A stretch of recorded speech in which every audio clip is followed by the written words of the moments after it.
Hey there, Disney folk! Riley Shadow, back with another Disney True Tales, a series where I look at classic Disney stories and compare them to the source material. In the early 1990s, Disney was going through what is known as the Disney Renaissance.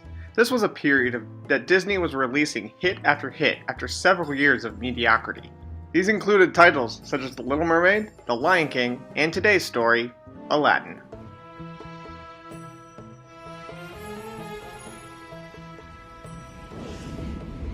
I come from a land, from a faraway place, where the caravan camels roam.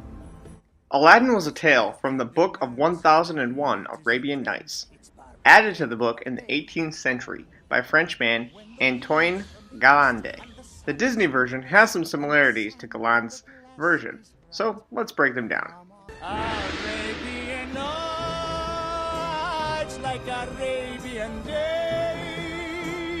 more often than not, are hotter than hot in a lot of good ways. The Disney film begins with a song about the Arabian Nights, a clear homage to the name of the book from which the tale is from. The merchant hints at a mysterious figure looming in the desert. It begins on a dark night, where a dark man waits with a dark purpose. Enter Jafar, the Sultan's vizier, and most trusted advisor. He's trying to get into the Cave of Wonders, seeking riches, but learns his choice there is not worthy, and must find a diamond in the rough. Here, we meet Aladdin, the handsome street rat of Agrabah, being chased by the royal guards for stealing bread. All this for a loaf of bread? We also learn Aladdin has no family, aside from his monkey, Abu.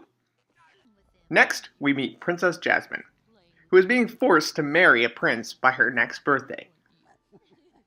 The Sultan, who is a big goof, being short and plump and a typical Disney character, who we all like for his innocence. Jafar tricks the Sultan to give him his ring, which he uses it to find this diamond in the rough, who turns out to be Aladdin. So Jafar tricks Aladdin into going into the cave, where he is warned to not touch anything but the lamp. In the cave, Aladdin meets Carpet, a chipper magic carpet who takes an instant liking to Aladdin. After he finds the lamp, Abu, who is usually a bit greedy, grabs a large gem, causing the cave to crash around them. As he attempts to escape, Jafar betrays Aladdin, and he ends up trapped in the cave. But Abu, the sticky-fingered primate he is, manages to steal the lamp from Jafar. Aladdin attempts to clean the lamp to read, when the genie bursts out of it. 10,000 years will give you such a crick in the neck. The big blue guy is full of life and helpful, saying that Aladdin has only 3 wishes. 3 wishes to be exact. And ixnay on the wishing for more wishes. Aladdin, however, tricks the genie into escaping the cave, enabling him a free wish. Then, to marry the princess, Aladdin wishes to be a prince. They parade through the city and to the palace, where the Sultan adores him.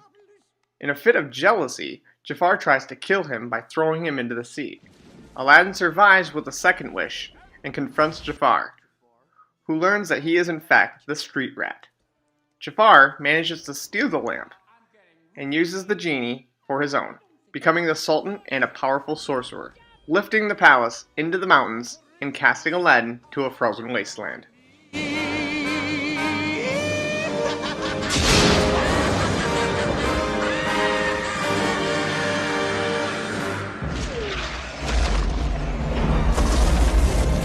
Aladdin manages to escape and returns with Carpet and Abu.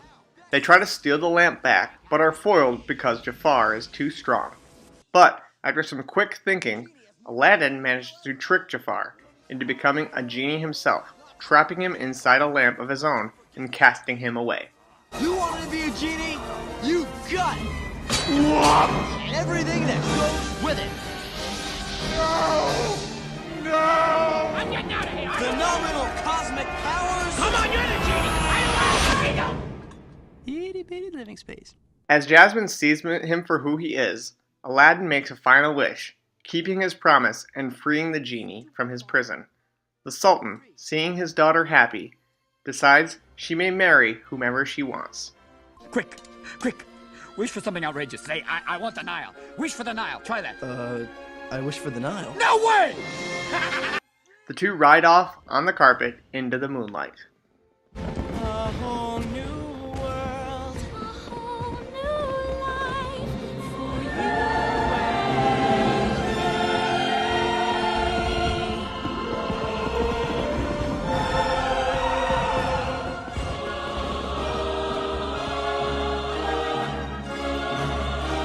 The Disney movie is full of action, comedy, and suspense, but the tale, on the other hand, is vastly different in tone, while sharing a few similarities. The story begins as we learn that Aladdin's father has passed away, but his mother is alive and well, playing a large part in wooing the princess later. He is a lazy boy who refuses to work and take up a trade like his father wanted him to. He meets his uncle, an African magician, who does not exist in the movie, but has a similarity to the sorcerer Jafar. He teaches Aladdin to run a shop and charitably gives him goods to sell. The magician then takes Aladdin far away to a cave, saying he needs a lamp from inside. He gives Aladdin a ring to help him through the cave, which he later learns contains a genie. Aladdin uses the ring's genie to escape the cave and get home, where his mother discovers the genie in the lamp. Aladdin then takes the genie after his mother faints from shock and orders food to be summoned, bringing about silver plates, which Aladdin sells. He then hears the Sultan tell all to leave the streets so the princess may come and bathe. Filled with curiosity, Aladdin sneaks a peek at the princess and is immediately stricken with love by her beauty. He rushes home and begs his mother to ask the Sultan for her hand. He gives her fruit as gifts, which prove to be large jewels. She goes to the palace for a week when the Sultan finally sees her. She delivers her son's message for love, and the Sultan says in 3 months' time he will accept her offer. But the vizier sees otherwise and manages to get his son to marry the princess in 2 months. Aladdin, angry with the Sultan's deceit, has the genie bring the princess and her husband's bed to him every night, where the husband is cast into the cold night. Aladdin confesses his love for the princess and returns her every morning. When the 3 months has finally passed, the vizier's son leaves the princess. Aladdin's mother again goes before the Sultan. He says to bring 80 slaves filled with jewels and gold to him. Aladdin, using the genie, sends 80 slaves as well as his own slaves. He and his mother ride in on horse, grander than the Sultan's. The Sultan welcomes him with open arms, saying he is to wed the princess that night. But Aladdin refuses and wants to build the princess a palace. He has the genie build a massive palace filled with silver, gold, and jewels. They marry. This information about Aladdin reaches the magician in Africa. He then travels to the palace, posed as a lamp trader, seeking old lamps for new ones. The princess has the genie lamp traded by mistake, and the magician uses it to move the palace and the princess to a remote location in Africa. The Sultan, angered by Aladdin's deceit, orders him beheaded, but the townspeople, who have grown to love Aladdin, protest. The vizier, worried about an uprising, halts the execution. He advises the Sultan to allow Aladdin a chance. So he is given 40 days to find the princess and return her safely. After days of searching, he accidentally rubs the ring he still wore in his hand, revealing the genie inside. He has the genie take to where the palace and princess were taken. He finds the princess and convinces her to trick the magician to drinking poison. She tricks him by making him think she has fallen for him, and he drinks the poison she slipped into his glass. After he dies, Aladdin retrieves the lamp and moves the palace back to where it was. The Sultan is overjoyed. And just when you think it's over, another side story happens that felt out of place to me.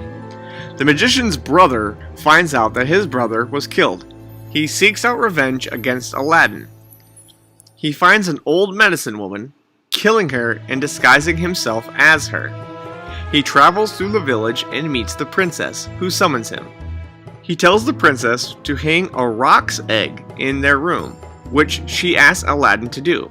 Aladdin asks the genie to hang the roc's egg, at which the genie is angered, yelling at Aladdin, telling him he is being deceived by the old woman who is actually the magician's brother. Aladdin goes to tell his wife his head aches and to summon the medicine woman, at which he kills the brother, revealing his disguise. The tale ends stating that Aladdin became Sultan and had a large family. Now the tale varies quite a bit from the more entertaining Disney film, showing Aladdin as a selfish person more than the caring one he was in the film. He uses the genie as slaves rather than friends, using multiple wishes rather than just the limited 3. He also never frees the genie, and it can be assumed he simply continued to pass it down in his family. But I still love the film more, and with all the laughs and adventures that it brings. While both versions differ, they still have a bit of a magical feel, with a few shared similarities mixed in. I'm Riley Shadow, and be sure to like and share my channel. And, as always, until next time, keep the magic alive. Oh boy!